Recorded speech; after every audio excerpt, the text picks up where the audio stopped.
In the quaint, isolated town of Autumnvale, nestled deep in the woods far from prying eyes, stood an old, decrepit house that had been in my family for generations.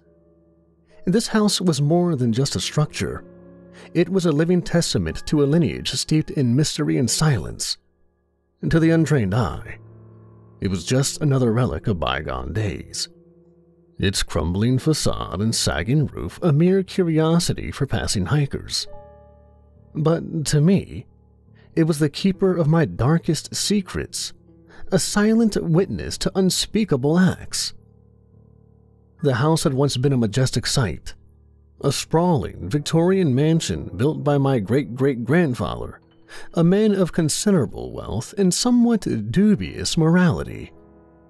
Its walls were thick and imposing, designed to withstand the harshest elements, or perhaps to conceal the secrets within. The exterior, once painted a cheerful yellow, had long since faded to a sickly mottled gray, the paint peeling in long curling strips. The windows, tall and narrow, were clouded with grime, their wooden frames rotting and splintered. Ivy and moss crept up the walls, choking the life from the ancient stones and adding to the air of neglect and decay. Inside, the house was a labyrinth of shadowy corridors and cavernous rooms, filled with the relics of its halcyon days. The grand foyer, with its sweeping staircase and ornate chandelier, had long since lost its luster. The chandelier's crystals were coated in dust, and the staircase's banister was sticky with the residue of years of humidity and neglect. The wallpaper, once vibrant with intricate patterns, now hung in tattered strips, revealing the bare, splintered wood beneath. Dust lay thick on every surface, undisturbed by human touch for years, and the floorboards groaned underfoot, their protests echoing through the silent halls. The air was thick and oppressive. A miasma of mildew and decay clung to my skin and filled my lungs with each breath.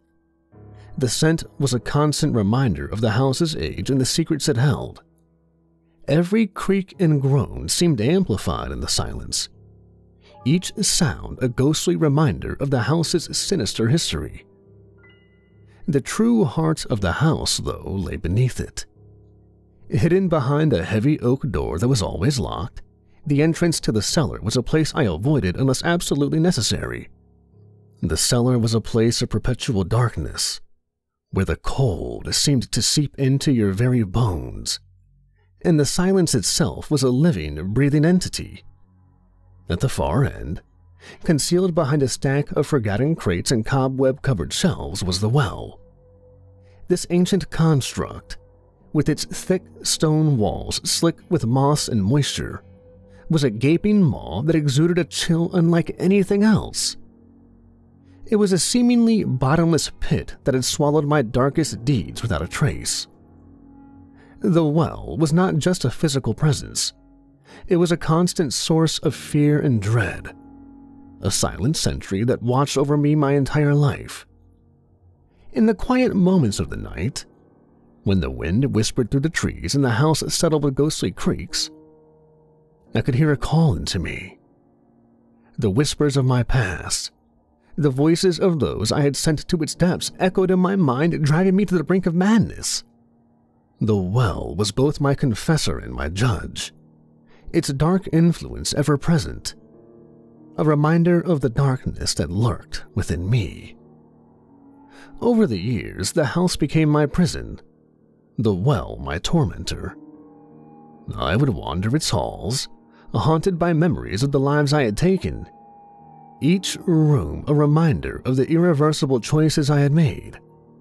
My old decrepit house, far from being a mere relic of bygone days, was a living, breathing entity, its decaying walls and shadowy corners home to the darkest chapters of my life.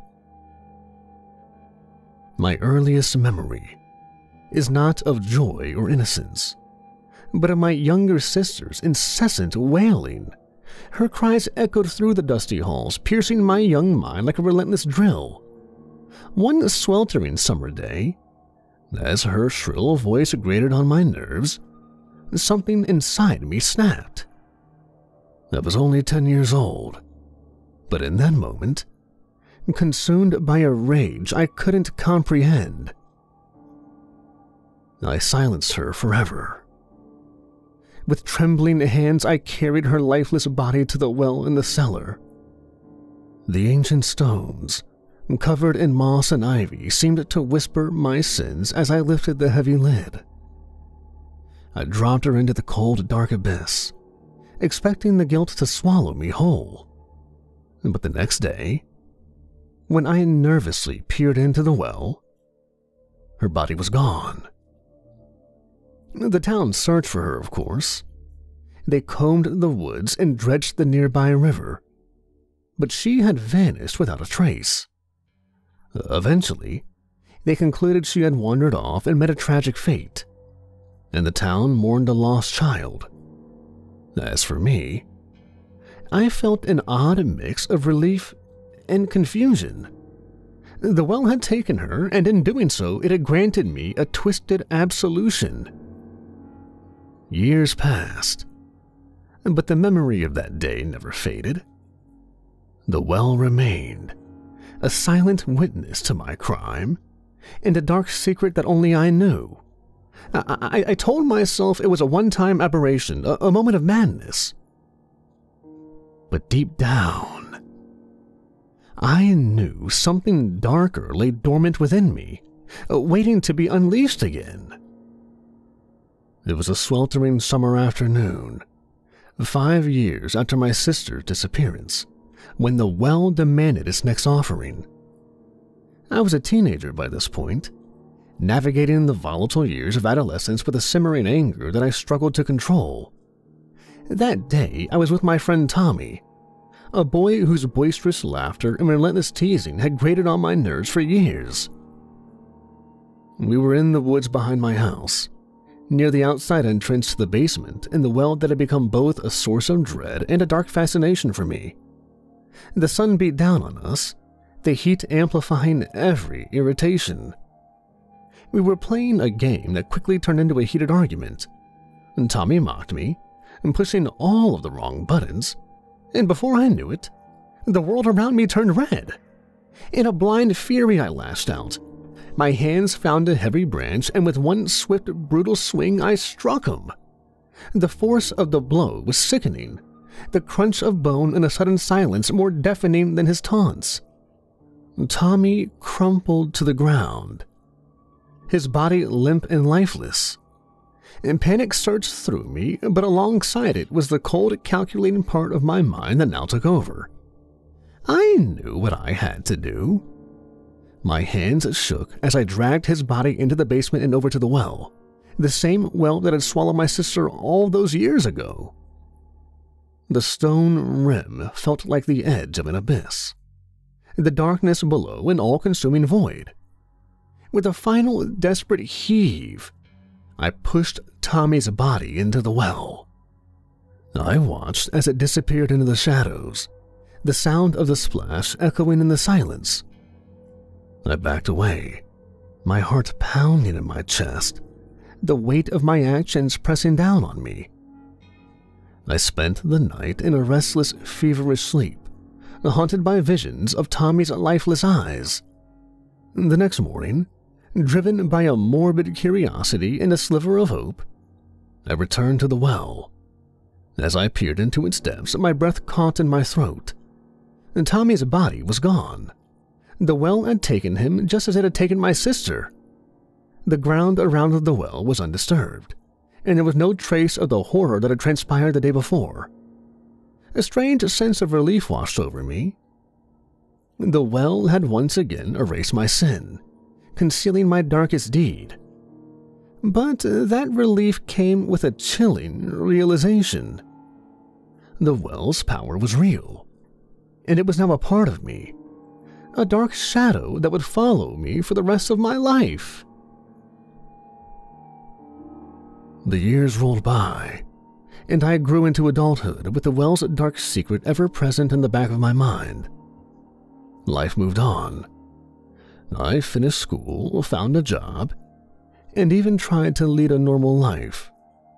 But the well's shadow never left me. I knew its terrible power, and a part of me feared that one day I might need to use it again.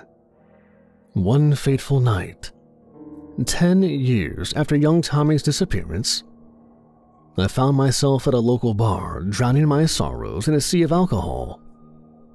I met Rachel, a beautiful but equally inebriated woman. We bonded over our mutual loneliness and spent the night together. A few weeks later, she called me with news that shattered my fragile sense of normalcy. She was pregnant. Panic set in. I wasn't ready for the responsibility of fatherhood, and Rachel was adamant about keeping the baby. The fear of being trapped in a life I didn't want consumed me, and in a moment of drunken despair, I decided to solve the problem the only way I knew how. I lured her to the woods, near the basement entrance to the well, and ended her life with a cold and calculated precision that terrified me. The next morning, her body, like all the others, was gone, swallowed by the well's insatiable darkness. Years turned into decades, and the well's secret remained hidden. 15 years later, I found myself in the corporate world, working under a boss who was a tyrant. He made my life miserable, his constant belittling and impossible demands driving me to the brink. One day, after yet another humiliating public dressing down, something inside of me snapped. I followed him home, confronting him in the parking lot of his apartment complex. The rage that had been simmering for years erupted, and I attacked him, my hands fighting a steel pipe left carelessly in the shadows. The deed was done quickly, almost too easily. I transported his body to the well, my heart pounding with a mix of fear and anticipation. As always, the next day, his body had vanished and I was free from his torment. It was now 20 years after my sister's death, and the well had claimed 4 lives. More importantly, each time it had erased my sins, allowing me to carry on with my life as though nothing had happened. But the darkness within me grew with each act, and I became increasingly isolated, haunted by the faces of those I had sacrificed to the well. Then came the day my mother, now elderly and frail, became too much for me to handle. She had been my one faithful companion all these years, the one who had shared our home without sharing the burden of my dark secrets. She'd always been surprisingly strong for a woman her size, able to perform tasks you never would expect from such a demure frame. But now she needed constant care, and the cost of putting her in a home was more than I was willing to pay. The solution seemed clear, a twisted logic driven by years of getting away with murder. One night, I slipped into her room and ended her suffering. This time, as I dragged her to the well, a strange sense of unease settled over me. The familiar process felt somehow different, and I was tainted by a deeper, more personal guilt. I pushed her body into the well and walked away, expecting the well to do what it had always done.